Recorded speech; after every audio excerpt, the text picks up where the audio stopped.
Isang magandang araw sa inyong lahat. Nangyari ang kwentong ito noong November 6, 2015. Ako nga pala si Cray, di ko tunay na pangalan.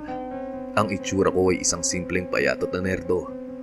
Mahirap lang din kami ngunit kahit papaano ay nakapag-aral ako sa UST. Isa ako sa mga taong mahilig sa mga scary stories katulad nyo. Hanggang napadpad sa pagre-research and eventually may nahanap akong isang chat site na tungkol sa mga hilig ko. And may nakausap akong isang Pinoy din na katulad ko, pero more on like mas eksperyensado na siya sa akin.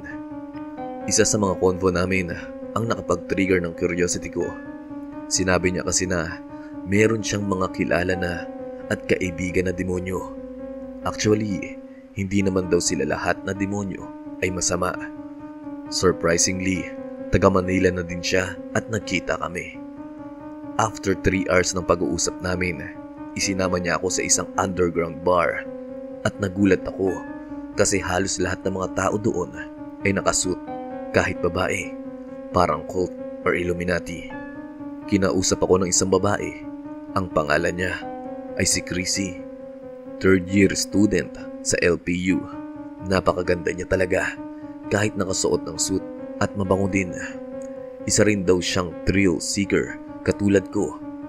Nasabi rin niya na 1 year and 2 months na daw siyang member ng grupo na ito. Hindi ko nasasabihin ang pangalan dahil medyo confidential pero ibibigay ko na lang ang initials, Z at K. Eventually, nagre-recruit pala sila ng mga bagong members at dinala nila kami sa isang conference room para ipakilala ang grupo. Bali 8 kaming nandun at 2 observer na parang mataas ang posisyon sa ZK. Ipinaliwanag nila ang purpose ng grupo. Sila ay hindi kulto na sumasamba sa demonyo. May respeto sila sa iba't ibang relihiyon pero more on focus nila ay communication sa mga supernatural beings. Sa aming 8 na na-orient, 3 lang kaming nakapasa dahil may test din daw sila. Tinanong ko si Chrissy kung anong mangyayari sa mga hindi nakapasa. Binulong niya sa akin na meron daw silang witch na nagtatanggal ng memories nila na nakapunta sila dito sa headquarters nila. At nakakita rin ako ng mga libro tungkol sa demonyo at mga figurines at simbolo. Surprisingly, sa mga tao na members doon, 5 ang politician at 40 naman ang artista. Dinala ako ni Chrissy sa isang room na metal steel ang pinto at walls. Kumuha siya ng kandila at kutsilyo. Parang alam ko na ang gagawin niya, ngunit tahimik pa rin ako at hinayaan ko lang siya. Pinatay niya ang ilaw at sinindihan ang kandila. 3 kandila na nakashape na triangle. Nagsalita siya ng Latin na hindi ko maintindihan. Ang narinig ko lang ay Gonorafeloctor. Pagkatapos nun ay hiniwa niya ng kutsilyo ang palad niya at gumawa ng simbolo and tinuluan niya ng dugo ang 3 kandila. Biglang bumigat at lumamig ang pakiramdam ko at maya-maya ay may lumitaw na isang demonyo na ang tinawag niya Hello, Kelsora. Sambit ni Chrissy na natutuwa pa habang ako ay hindi makapagsalita at nanlalamig ang buong katawan. Ang itsura ni Kelsora ay usok na kulay pula na parang nagbabaga, nanlilisik ang mga mata.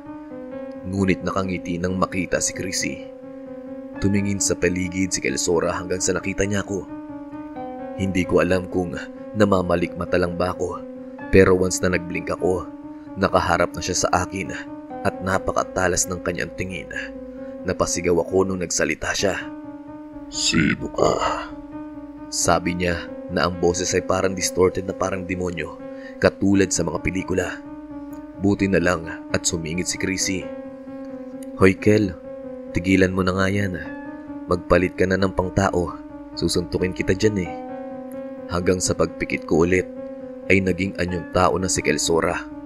Isang matipunong binata na mukhang varsity player, maputi, matangos ang ilong at maganda ang ngipin. Nagsalita ulit siya at sinabi niya na, Haha, biro lang yun. Kaya tinawag ako ni Chrissy ngayon dahil pupunta tayo sa impyerno. Sige lang Cray, akong bahala sa'yo.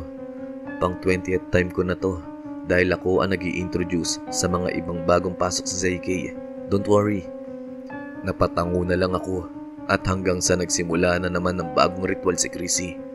Pagkatapos ng ritual na ginawa ni Chrissy ay hinawakan niya ang kamay ko at binulungan. Medyo mabibigla ka dito at may hilo. Pero huwag kang mag-alala. Magiging okay din ang lahat pagkatapos nito. Naramdaman ko na ang sinasabi niya. Nahihilo ako na parang lasing na matutumba. Pero pilit ko pa rin binabaliwala dahil kabado pa rin ako sa mangyayari at nakatingin pa rin si Kel sa akin. Bumulong sa akin si Chrissy na ipikit ko ang mga mata ko. Sinunod ko naman ito. Nararamdaman ko na parang gusto kong dumuwal dahil ang bigat-bigat ng pakiramdam ko. Pagkatapos ng mga 1 o 2 minuto ay ginigising ako ni Chrissy. Nawalan pala ako ng malay. Bumukas ang mata ko at nakita ko si Chrissy at Kel na nakangiti sa akin. Nagising ako sa isang lugar na napakalawak.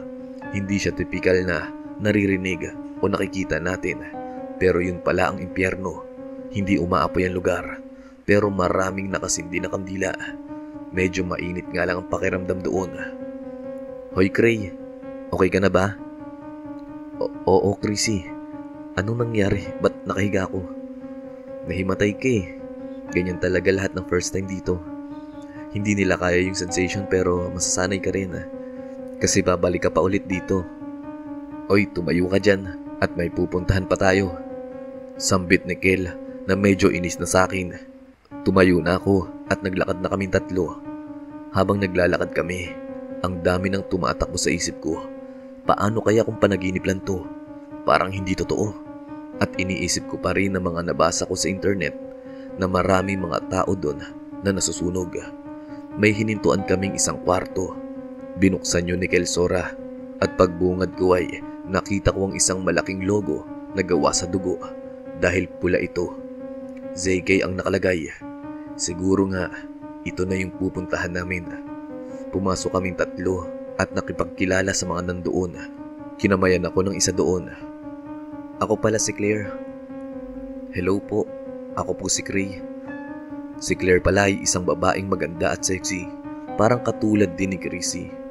Tinanong ko si Chrissy kung sino yun at sambit niya na siya ay isa din na katulad ko at nabigyan ng role ng ZK. Tinanong ko kung anong role niya noon at sinabi niya sa akin na siya daw ay isa na sa mga gumagawa ng deal sa mga tao kapalit ng pagbenta ng kaluluwa nito. Nag-stutter ako at napaisip. Parang alam ko na ganun na mangyayari sa akin na napasok ako dito sa ZK. Tinanong ko si Chrissy kung ano bang gagawin namin at inilapit niya ako sa isang libro. Medyo kinabahan ako dahil parang demonic book yun. Chrissy, ano yan? Kinakabahan ako. Uwi na tayo, ayoko na. Kabadong-kabado na ako at nanlalamig dahil ayoko pang mamatay. Siguro kung ano-ano nang pumapasok sa isip ko. Sobrang paranoid ko na. Cray, huwag ka mag-alala. Hindi ka namin pipilitin. Ipapakita ko lang sa iyo ang mga ginagawa ng mga napapasok sa ZK katulad ko. Chrissy, pwede bang wag na lang dito? Doon na lang sa dati. Natatakot ako dito eh. Sige Cray, i-explain ko lahat sa iyo. Tingnan mo muna ang libro na to. Kahit mga 2 minuto lang. Ang libro na yun ay exclusive at gawa ng ZK founder. Bali nandoon lahat ng mga pictures ng members mula noon hanggang ngayon. Ang ZK pala ay isang grupong affiliated na sa Hell at maraming kaibigan at kakilalang demonyo. Totoo nga ang sabi ni Chrissy noon na grupo lang sila na nagsisik makakontak sa supernatural beings. Pero ang totoo pala ay nagre-recruit talaga sila ng mga tao para sa trabaho kapalit ng kahit anong gustuhin ng mga tao. Meron din silang mga member kahit sa ibang bansa. Medyo kinabahan na ako kaya sinara ko na yung libro dahil may nakita akong mga ritual pictures na patay ng mga tao. Chrissy, balik na tayo please. Sige Cray, tara na. Kunin mo yung blade. Hiniwa niya ulit ang palad niya at nag-chant ng Latin. After noon, katulad ng pagpunta, pinapikit niya ako at sumakit ulit ang ulo ko. After 2 minutes, nakabalik na kami doon sa room ng HQ ng ZK. Medyo naluluha na ako sa takot. Chrissy, ano ba to? Ba't ang sabi mo sa akin, di ba, hindi naman ganito? Cray, sabi ko nga sa'yo, hindi kita pinipilit.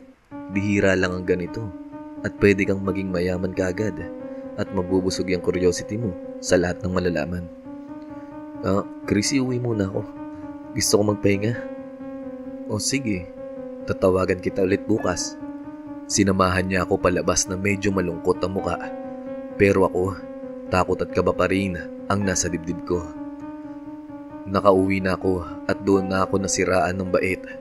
Napakadaming pumasok sa isip ko. Tama kaya ang ginagawa ko? Totoo talaga kaya ang mga yun? Yun na nga ba talaga ang impyerno? Magtatrabaho ako sa ZK. Yayaman ako. Matutulungan ko ang magulang ko. Kung ano-ano na ang pumapasok sa isipan ko. Hibang na ako at binuksan ng ref at uminom ng beer. Tapos noon ay nagpakalasing.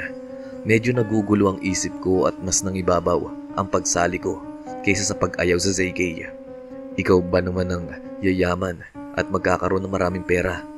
Matutulungan ko na ang magulang ko at hindi na kami magiging mahirap ulit. Pero yan ang pinakamaling desisyon na ginawa ko sa buhay ko. Nagising akong masakit ang ulo, dulot ng hangover. Tiningnan ko ang cellphone ko at nakita ko ang sandamakmak na text at missed call na galing kay Chrissy. Tinanong niya ako kung pupunta ba ako sa ZK or kung pumayag na ba ako na sumapi dito. Hindi ko alam, ngunit sa isang part ng sarili ko ay gusto kong sumali dito. Ito ang nanaig. Tumawag ako sa kanya at nagpaalam na susunod ako sa ZK pagkatapos kong maligo at magbihis. Nagkita kami sa isang coffee shop malapit sa ZK upang magtanggal ng hangover at nag-usap. Anong nangyari sa'yo? Uminom ka, no? Oo eh. Nasira ata yung utak ko kagabi. Ano ba yun? Impyerno ba talaga yun? Totoo ba talaga yun? Mahirap paniwalaan, Cray, pero yes, hell na yun. Bali ipapaliwanag ko sa inyo sa simpleng paraan yung sinabi ni Chrissy. Ang impyerno daw ay merong mga palapag. Ang pinuntahan namin ay ang first floor. Dito lang pwede makapunta ang mga taong hindi papatay, ngunit may supernatural powers na kayang gumamit ng ritual para makapunta sa impyerno.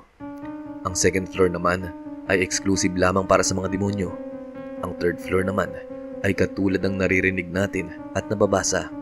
Dito naman napupunta lahat ng makasalanang tao na ginajudge ng Diyos na mapunta sa impyerno. Lahat daw sila doon ay paulit-ulit na nasusunog.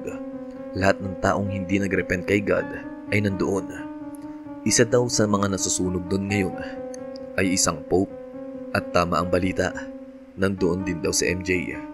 Ang fourth floor naman ay para sa mga matataas na uri ng demonyo.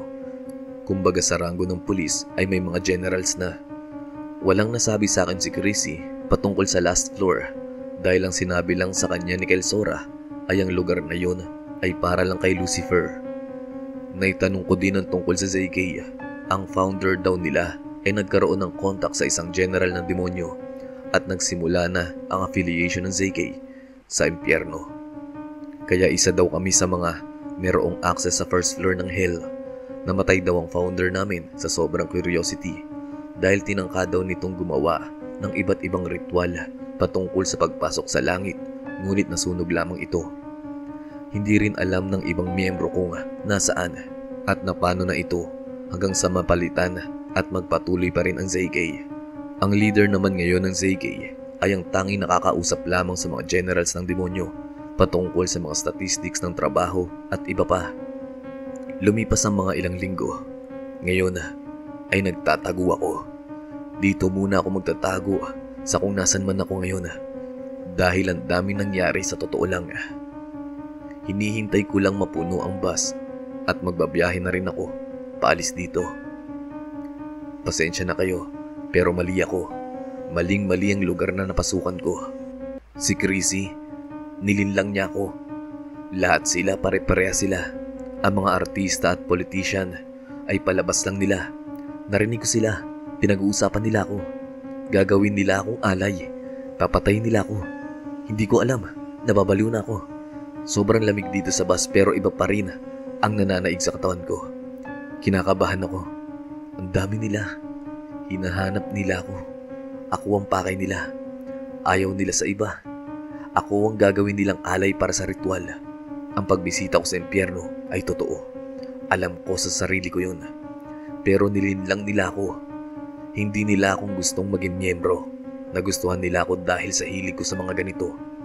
Ako ang gagawin nilang sakripisyo para sa ritual. Ayoko na. Gusto ko nang umalis dito. Ang dami ng missed call sa phone at iba't ibang number ang mga nagme-message sa akin. Hinahanap nila ako. Pumunta daw ako sa ZK. Sa inyong lahat, pasensya na.